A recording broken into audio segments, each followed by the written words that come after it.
रेत के अथाह समुद्र में जहां जीवन की कल्पना भी कठिन हो, अगर वहीं अचानक हरियाली दिखाई दे तो सोचना कि ये क्या है। साथियों, इसे इंग्लिश में ओएसिस और हिंदी में नकलिस्तान कहते हैं। मरुस्थल में ओएसिस जीवन का वह केंद्र है जो सूखे के बीच एक आशा का प्रतीक बनकर उभरता है। साथियों, ओएसिस वह स्थान है जहां भूमिगत जल सतह के निकट ऊपर आकर फैल जाता है और मरुस्थल में एक छोटी झील, तालाब या प्लाया के रूप में इकट्ठा हो जाता है, जिसके आसपास पेड़ पौधे, खेती बाड़ी, मानव जीवन संभव हो पाता है। यह जल प्राकृतिक झरनों, दरारों और कुओं के माध्यम से प्राप्त होता है। ओएसिस का निर्माण आखिर होता कैसे है साथियों?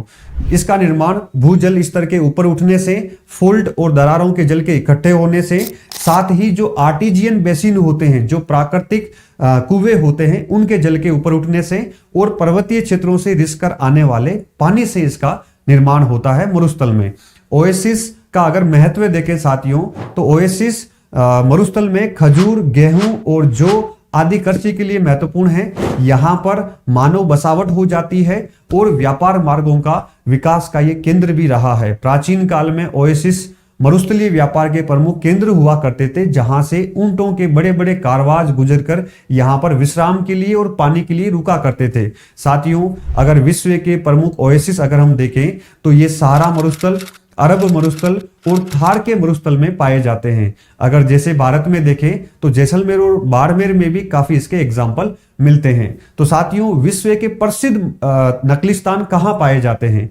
अगर हम देखें तो मिस्र का सिवा नकलिस्तान, सऊदी अरब का अल अहसा नकलिस्तान जो विश्व का सबसे बड़ा नकलिस्तान माना जाता है, ओमान का वादी बानी खालिद नकलिस्तान, पेरू का हुआ काचिना नकलिस्तान, मोरक्को का ताफीलाल्ट नकलिस्तान काफी प्रसिद्ध है।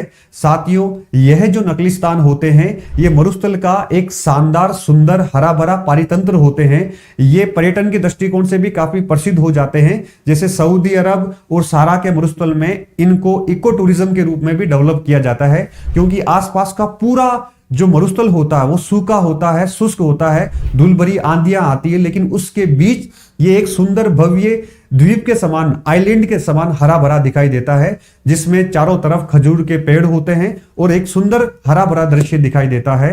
तो साथियों, ओएसिस केवल जल का स्रोत नहीं है, बल्कि मरुस्थल में एक जीवन की धड़कन है। यह हमें सिखाता है कि कठिनतम परिस्थितियों में भी प्रकृति जीवन को संभव बना देती है। साथियों, गुड लक।